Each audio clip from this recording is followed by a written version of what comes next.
Hi, morning friends, Russell here, coming to you from the shop once again. It's been a while since I shot a video. The time came up for us to do a 6-month, 6,000 mile service on our Jeep Cherokee. So I just kind of wanted to go over that. If any of you have purchased older Cherokees, or if you're looking to purchase an older Cherokee, or an older vehicle in general, whether it be a Jeep, Chevy, Ford, Dodge, whatever, there's some lubrication points on these older vehicles that you have to take a look at. And then just the service in general. So I just wanted to point out some of those things. The older Jeep Cherokees had lube points for the tie rod ends and the ball joints. So you've got to make sure and grease those. I've got sway bar disconnects, and you can see the grease fittings on both of those that we need to lube. You've also got to grease the track bar, or the drag link I'm sorry, that is a track bar. You've got to grease the frame mount of the track bar, and then the drag link to tie rod, you have to grease it. And of course, we've got tie rods and ball joints on the other end.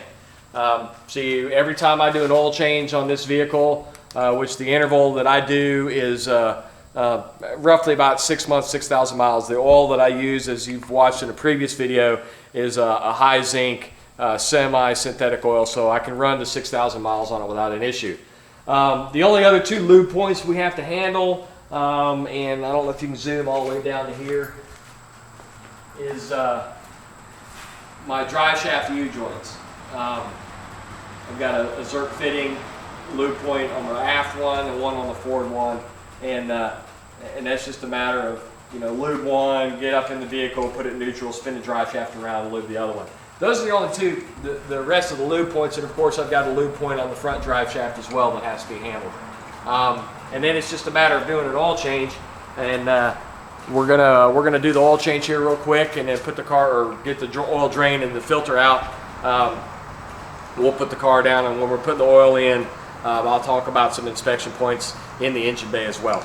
So before I try and wrestle with that oil filter and its unusual location in this car, wanted to talk about some of the upgrades, modifications, if you will, we did to this Cherokee when we bought it 5 years ago. The purpose of buying this was kind of as a shop truck, a scout vehicle, kind of go everywhere, do everything SUV, if you will. I was an anti-minivan parent, so I wasn't going to ever buy a minivan. I wanted an SUV, and I wanted something older that was easier to maintain. So some of the mods we did, obviously we put in, huge fan of Bilstein shocks. We put in Bilstein shocks all the way around. I put in, when I bought it, it had almost 200,000 miles. We put brand new springs in it. Did an extended stainless steel brake line upgrade to it. We also put in this Gibson catback exhaust. I also have a Gibson header for it that I will put on at some point. We'll probably shoot a lot of video about that, since my oldest son will be using this to drive to school. He's going to have to do some work. Same thing in the front. We put in newer, and the spring packs on the rear were the factory upcountry lift, so they're like an inch and a half lift. So we went with heavy duty springs in the front, and then put in a 2-inch packer, and then took out the factory rubber packer, so we end up with a kind of a nice level footing on the vehicle. Same thing, Bilstein shocks up front, the JKS quick disconnect sway bar links, and then an Old Man Emu steering damper, and that was it as far as modifications suspension wise go. We put the factory skid plate on it, just because I was able to find one. Since we've owned it, we've done a couple brake jobs. Every time I do a brake job on these, I put new rotors in them because it really chews them up. Haven't had to do the rear brakes yet. Not looking forward to it because the Jeep rear drums are, they're not fun. But the oil filter location, if you haven't had a Jeep Cherokee, and I'm not talking about a Grand Cherokee, and some people like to call these the baby Cherokees when they actually came first. They're the Cherokee. But the oil filter location, I don't know if you can take a look up in there. You see it? That's where the oil filter is.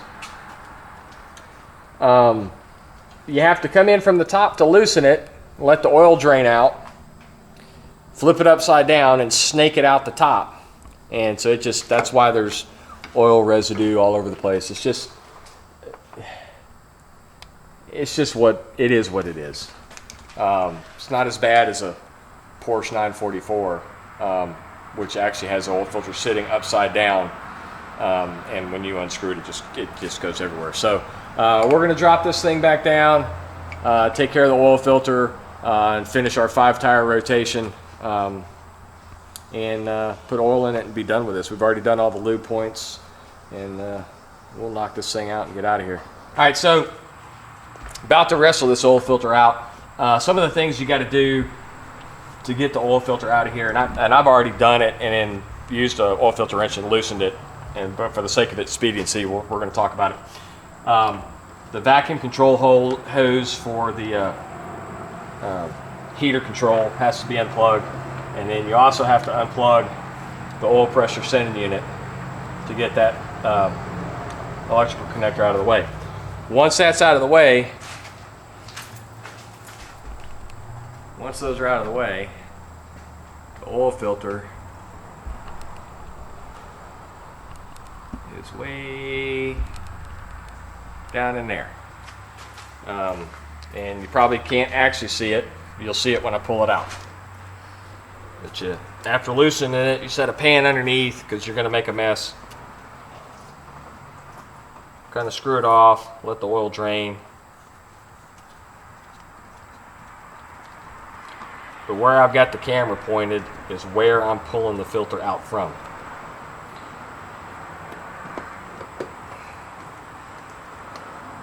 And there's just no easy way to do this. Ta-da! Old oil filter. Now, part of the difficulty we have in oil filter removal in Cherokee is part of why we can go 6,000 miles is we choose to use actually a physically larger filter. And you can see the part number. We use a Dana Wicks filter. Screws on these just fine. The entire Jeep community swears by this filter. It's just physically larger and therefore harder to put in and out. You cannot take it in and out from the bottom because it's larger. It has to come in the top this way. And we'll just get a little of this old dirty oil off the housing, put on that seal, and the new one goes in just like the old one came out. It just barely fits between the vacuum canister, the oil pressure sending unit, and the heater hoses.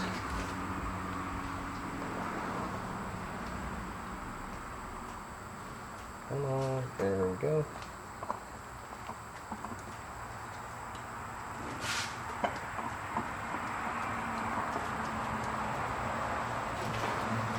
Now, I don't know how you were taught, but I was taught that spin-on oil filters go on hand tight, and that's it. You don't use a wrench to tighten them. So the filter's on. We plug in the oil pressure sending unit. Plug the vacuum line back in, and the filter install is done. All right, let's put a little Gold Bond powder on the hands, makes the gloves go on a little easier. It's so hot and humid here in the upstate South Carolina. And sorry for the interruption there. We had a customer coming in picking up a car that he bought. So yeah, we've got the oil filter on, and now we got to put 6 quarts of oil in it. Jeep motor is very simple. Oil filter's on the top. Shove a funnel in there. Grab a few bottles of oil.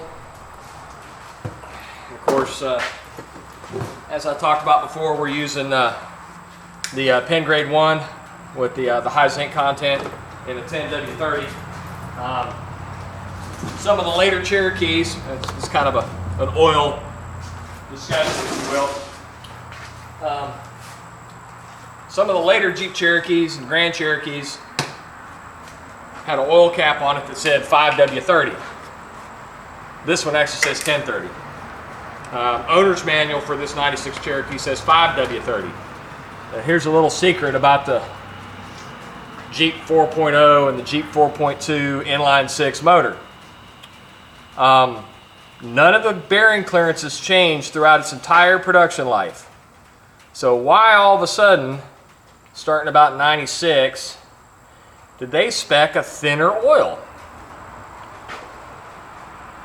Well, they did it to appease our wonderful EPA. By running a thinner weight oil when it's cold, it does better on emissions testing. If you want the motor to last, you put the thickest possible oil for your temperature range, and that means in an all-iron Jeep inline 6, 10W30, unless you live in Alaska, and then you run something a little thinner in the wintertime. Same oil that was used in this motor since its introduction in the 70s. Because absolutely nothing internal clearance-wise changed. Jeep 4-liter takes 6 quarts of oil, unless you've done some high-performance modification where you've got a bigger oil pan. But the factory oil pan is 6 quarts. And like I said, running this Penn Grade 1 semi-synthetic with the high zinc, and I don't know if y'all can see, it's got kind of a greenish blue tint in it. They run a dye in it so you can tell if you're leaking anywhere. We'll run 6,000 miles for 6 months on this oil change. And once Alex gets that last quart of oil poured in, and I get the oil cap on, I'm going to point out some things we did in the engine bay. I mean, that's cute and all, but don't make a mess.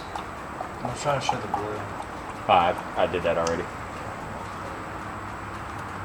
All right, 6 quarts of oil are in. Pull our funnel out, wipe it dry. If I spill a little bit of oil in this engine bay, I'm not that worried about it because I got a leaky valve cover gasket, and I got a leaky oil pan gasket. That stuff will get fixed when we do the header and the cylinder header later in the year. So, Jeep 4.0, stock configuration for the most part. I don't have any real high performance parts on here. I did upgrade the motor mounts. Those are from Brown Dog Off-Road. They're about as bulletproof as you can get and still have rubber in the motor mount. And it's mounts on both sides. A little tricky putting them in, lining it up, because you end up with a crowbar and lifting the motor and getting it all lined up. So we did that modification, stops all the excess rocking in the motor. Obviously, I run MagnaCore Electrosports ignition wires. You can order them direct from MagnaCore, or go to MagnaCore and find a part number and Google it on Amazon, pick them up there. As all the cars I own, and any of my customer cars, I will run the NGK plugs that came in the car, or its NGK equivalent if it came with Bosch's or Champions or something. Huge fan of NGK spark plugs, have been for 40 years. In my opinion, they make the best spark plug in the world. My cap and rotor is, I don't even know who it came from, but it's got brass contacts, which is the way to go. Other than that, no modifications in the engine bay. Everything else is stock. I mean, we've updated parts as needed, replaced parts with new parts. I think when I did the water pump, I got the water pump from Flow Cooler. Big deal, it's a water pump. But everything else is stock, everything works as it should. So that's about it. I guess the only other thing left to do is do our tire rotation. We already have the tires off, and I've already taken the spare away. On Jeeps, running a full, or actually any vehicle running a full-size spare, if it's a rear-wheel drive, you can do what's called a 5-tire rotation. And so what you do with that is you take your,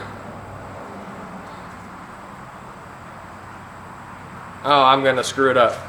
You take the spare, goes on the right rear comes to the right front, the right front goes to the left rear, The left rear comes to the left front, and the left front now becomes the spare. That's the 5-tire rotation for an all-wheel, 4-wheel, rear-wheel drive car. So if you've got Jeep Cherokee, Jeep Wrangler, CJ7, shoot, even 04, 05, 06 Audi A4s, they came with a full-size spare. All the tires are brand new. When you start, you can do 5-tire rotations.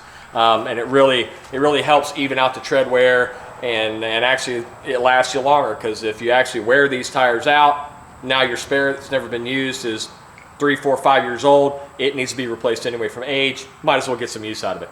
But that's it for now. We're going to put this thing back together, and I'll come back in and show you the. We did a little modification for the CB radio, so I'll show you that here in a minute. Okay, so the only other thing I wanted to talk about real quick is, of course, previously we did a whole big install video where we put an antenna mount and a unit end sideband radio in this Jeep. That unit end was really large, so I decided to go with something a lot smaller, and I really didn't need sideband in this, so we picked up this little President Bill FCC, very tiny radio, very pleased with it as far as its size and how compact it is. Really full of good features. A lot of videos out there talk about this radio. Go ahead and turn it up a little bit, Alex. So all we did was put it in and retune the antenna, and we're picking some stuff up right now, even though I'm sitting underneath the metal roof, so it's not too bad. Go ahead and hit that weather button. Yep. No, this one. Rain was falling with a temperature of 73 in Asheville and 74. So one of the things I like about this radio is that it's got a weather function, so I can pull up the weather channel whenever I like. Anyway, that's it for now. With a temperature of 88. And just so you know, wanted to show you all that. That's all I got for now. And don't forget to hit the like and subscribe button, hit that bell icon so you see future content. And there's more to follow.